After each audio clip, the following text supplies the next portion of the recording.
So I wanted to close on roadside memorials from the last PowerPoint from week 6 because I think it's an interesting topic, and the chapter makes a brief mention of it and basically says, you know, you often find somewhere on the side of the road, like you see here, a roadside memorial.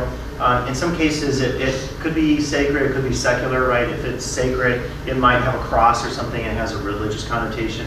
Some of these last for years. There's one down in Minden I've seen probably like 10 years or something like this, and I always find it curious that someone maintains these. Now, you know, one of the issues that comes up, kind of like the 10 Commandments in courthouses, is, you know, in terms of separation of church and state, should these be displayed, and, you know, can they be displayed, and so forth, and what are the implications politically or religiously about displaying these?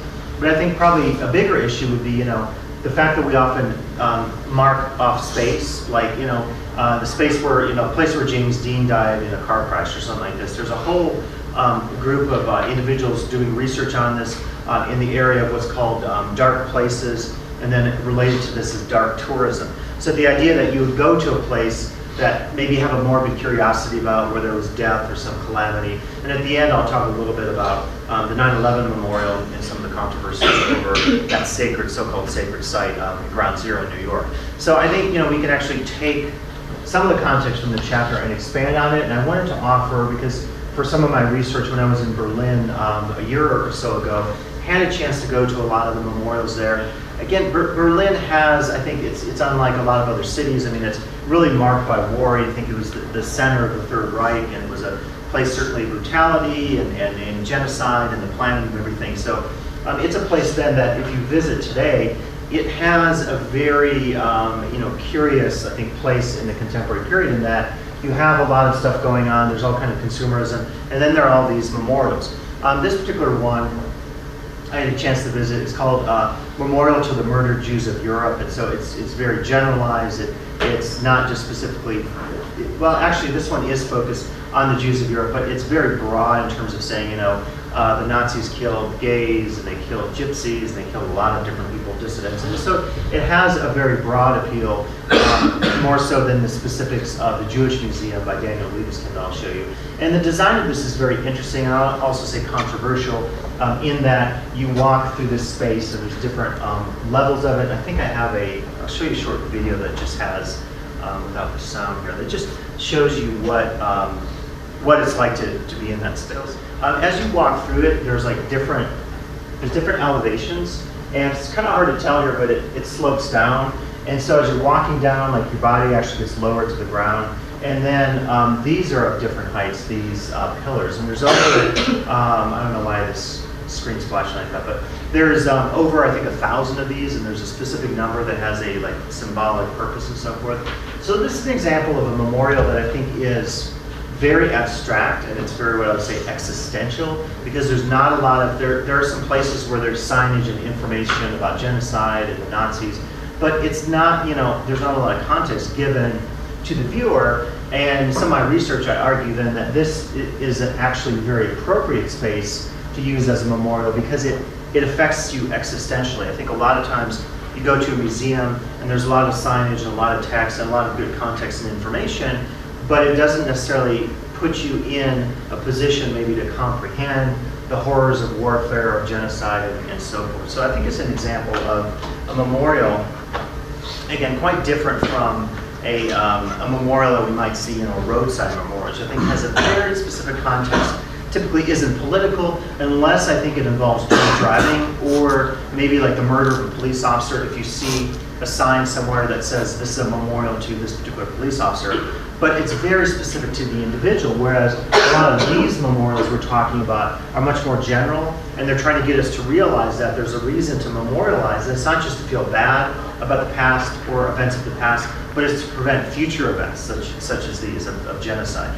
Now the second one I had a chance to visit, and again, I think Berlin is very famous for different museums and memorials of this sort because just of its you know, dark past. And so it's a city today that shows us, I think, its ambivalence. It shows us its attempt to struggle with the past, and there's a whole philosophy in German history that is, I forget the German word, but it's basically, the translation is it's struggling with the past. So it's a whole school of thought that tries to talk about how do you come to terms with the Holocaust, how do you come to terms with genocide.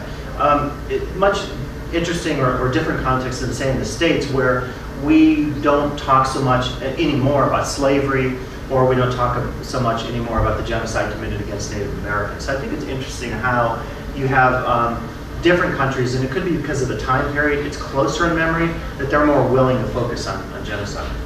I don't really know much about it, but Yeah. I was reading briefly this article the other day that's saying how our government was paying people in Europe for what happened in the Holocaust, giving these families money and stuff, but black people that we brought over here and made them slaves get nothing. And it was just someone Reparations, yeah. Yeah, but someone kind of just standing up for their point, but I found it kind of interesting. It is interesting, yeah. Yeah, and I don't, as well, I know a little bit just about the theory on reparations, and probably would take a class with Dr. Ponce talks about this more, but yeah, that's been an argument about slavery or, Native Americans is, because of genocide. Do you try to make amends? If so, how do you make amends? Regardless of what you're doing, if you're doing something politically, I know a lot of presidents over time have apologized for acts that the government has committed, whether they were acts against particular ethnic groups or political groups or whatever. And the one thing that I think is constant is not everybody is going to agree on the amends that you make, right? Not everyone's going to say, if you pay this, then you're going to say, well, how do you determine by descent if you're this much Native American versus this much Native American, or this much African American versus this much African American? If we can determine that genetically, how do you really then think about reparations? And it's a political, I don't want to say a mess, but it's something I would never want to be involved in terms of making those decisions, because I don't know where you would possibly start. Likewise with memorials, same deal. When the Museum of Tolerance was being created by the Wiesenthal Foundation in LA, which is also a very powerful space I had a chance to visit many, many years ago, the Armenian group said, hey, you're not focusing on the Armenian genocide. You have the Holocaust, you have a few others, some groups are saying they don't focus on Native Americans. I think it's very, very, very tricky, because not everyone's going to be pleased with how you memorialize, or if you're talking about political or economic reparations, not everyone's going to be satisfied with that. So I don't want to say it's an impossible exercise, but it gets very close to that. And indeed, in the case of the Jewish Museum in Berlin, for me, going back to Berlin, last time I was there was doing some research in graduate school in the 90s, and a lot of these spaces weren't even there. And certainly Daniel Libeskind, the famous architect who initially did a lot of the plans for the so-called Freedom Tower at One World Trade Center, was then the creator of this museum. And during my first visit, it didn't exist, and I had seen the plans of it and so forth, so it was really cool going through the space. But this is a very controversial museum, and for a lot of people, it's because it's so postmodern, the architecture, it's because it's so abstract. There's a lot of powerful stuff he did inside, and there's this another artist who has filled this space, but what Libeskind did was to leave a lot of what he calls voids in the space. So literally spaces in a memorial that have nothing. And it's kind of powerful, because I think a lot of times you go to a museum, could be a memorial museum or just something like the Met or the MoMA, and you expect that every portion of that space is going to be full. Well, in the case of what Libeskind did here was he wanted to have spaces of remembrance such that they were empty spaces to signify the emptiness, the impossibility of memorializing, of remembrance. And this particular space has this artwork of these, it's pretty eerie, it's thousands of faces created out of metal, and you can actually walk on it, and when you walk on it, you hear this clanking sound, and I won't show it to you, but I have a video showing walking on this, and it's pretty unsettling. And again, a lot of these spaces I had a chance to visit in Berlin had this nature to them, because you're trying to represent something that's unrepresentable. And a lot of people that do Holocaust studies or memorial studies, dark museum studies, say you're representing the unrepresentable. You can't really represent this stuff. So what Libeskind was trying to do then, and you're going to see a second space that looks very similar to this first one I showed you, the first memorial. This is a plaque that describes what he was trying to do. It's 49 columns filled with earth, or arranged in the squares, called the Garden of Exile. And he says down here, the feeling. And he says one feels a bit sick walking through it, but it's accurate. Because that is what perfect order feels like when you leave the history of Berlin. So Libeskind is trying to struggle himself with how do you represent this and how do you create a museum in Berlin which has such a dark past. I guess I do have a video of this, so I'll show you. That's kind of a similar experience, and it's interesting, again, these two spaces or monuments that are in Berlin have a similar approach in terms of using these columns and also using elevation and angles to affect you. And I'm trying to find the section where I do the walkthrough. This is the interior space, which is also interesting.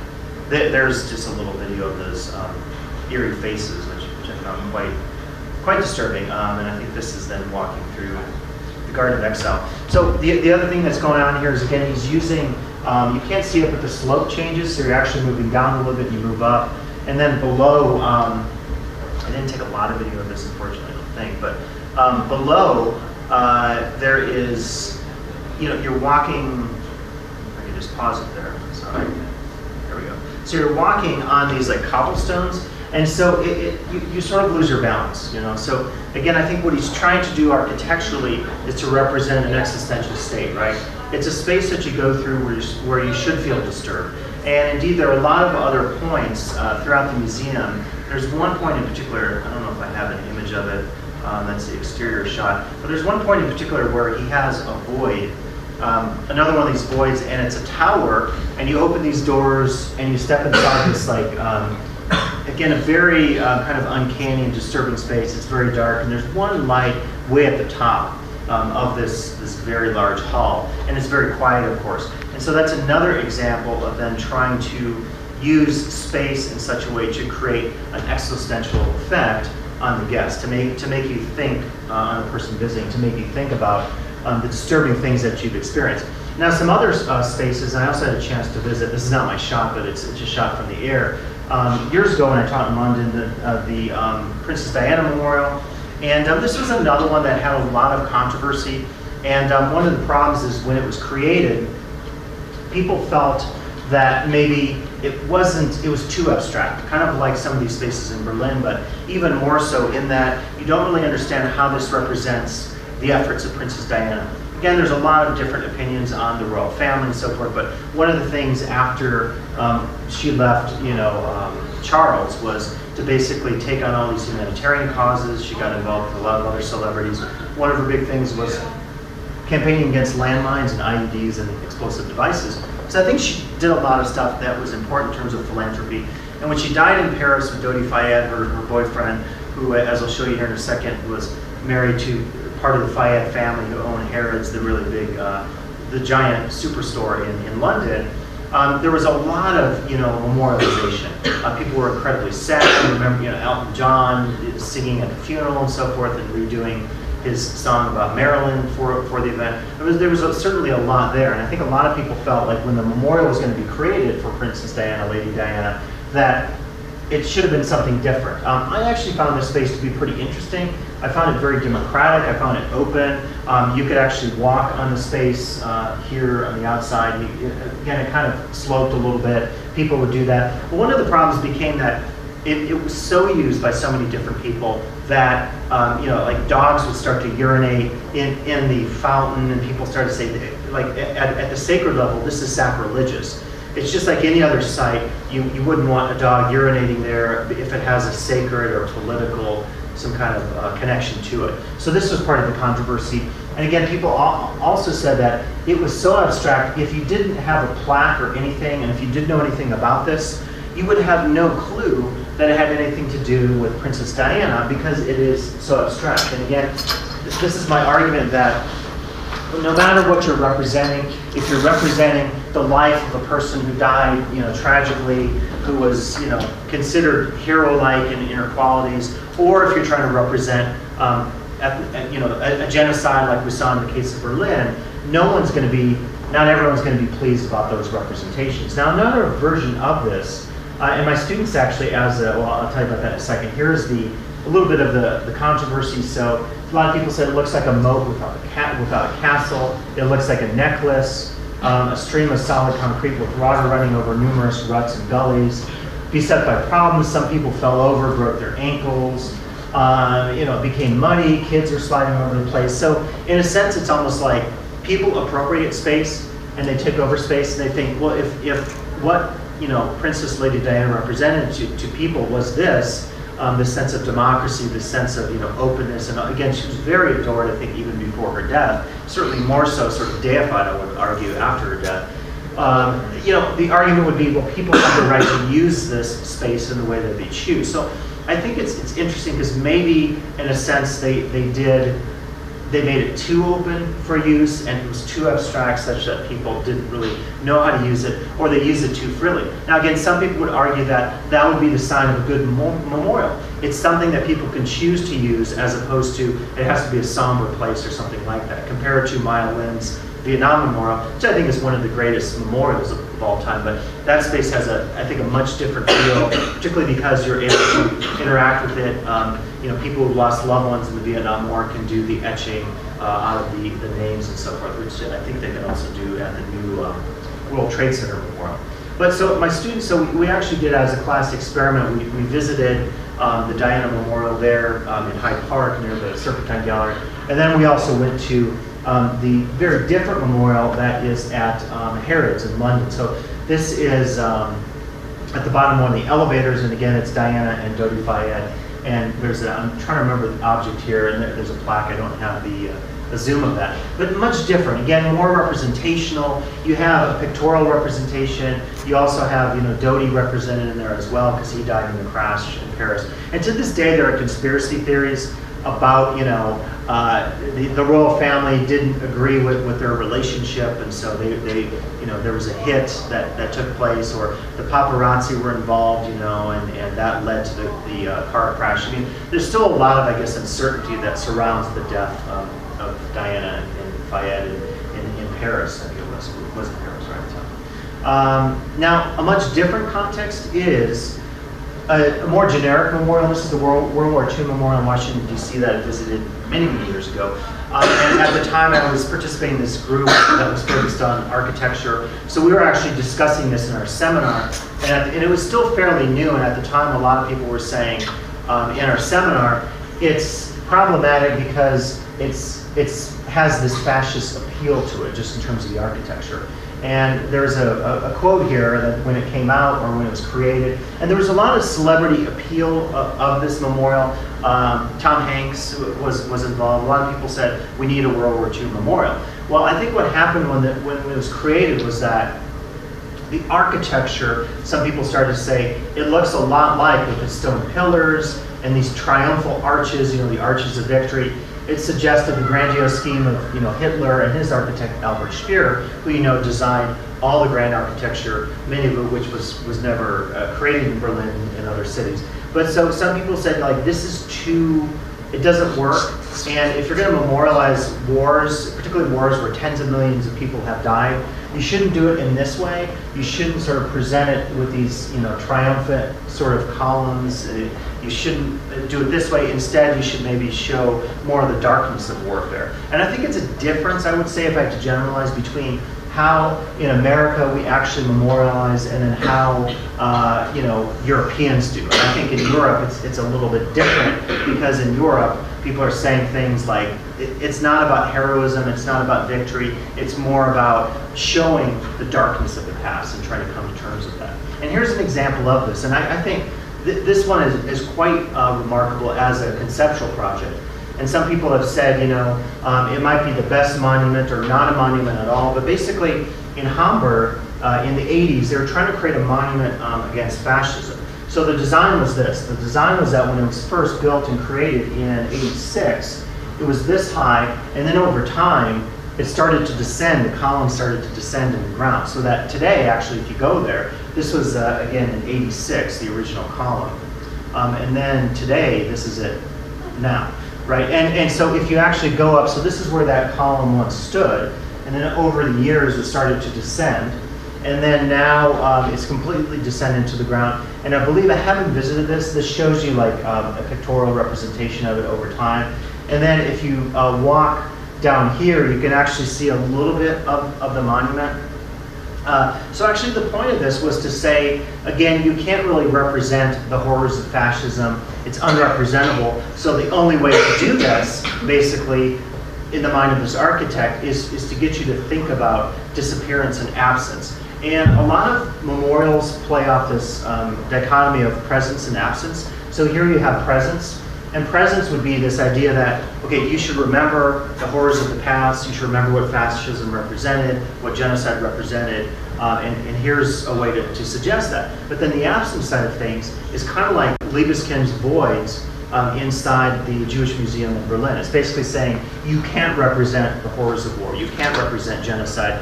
And by not seeing it anymore, in a sense, it's playing off this whole idea of, can we really even remember something? How do we remember something? How do we memorialize something? So I think it raises a lot of interesting questions, and I thought I had in here, I guess I don't, but I wanted to show you some slides as well, but I'm probably short on time, of the World Trade Center Memorial and the controversy there, because that itself I think is quite interesting. There was a film created called 16 Acres, which gets into the heated controversy of different people arguing about how you should represent what happened on 9/11. How do you represent the firefighters? Do the firefighters have their names listed together with everybody, with the police officers, alphabetically, or do you separate first responders, firefighters, police? And just that whole story of how they created the memorial space for the Trade Center is fascinating and also disturbing. And then trying to rebuild the so-called Freedom Tower, how that became a whole political firestorm. People basically looking at economic interests and not thinking about, space of memorial. And I think basically what happened, if I understand the controversies there, was that the economic interests outweighed the memorial interests. A lot of people said, like, let's leave the space, the ground where the two towers once stood, vacant. Let's have that as a public park where people can enjoy and remember. And unfortunately, the economic interests were like, no, that's billions of dollars and too bad. We need to have some kind of, and it's a single tower that's rebuilt with a series of other towers. We need to have something rebuilt there because that is too valuable as real estate land. So it was very interesting, and I would say disturbing in terms of how that played out politically because so many lives were lost. So again, it's suggesting to us the stakes that are involved anytime when we attempt to memorialize something in a site that has sacred properties to it because there was a death there or a tragic accident and so forth.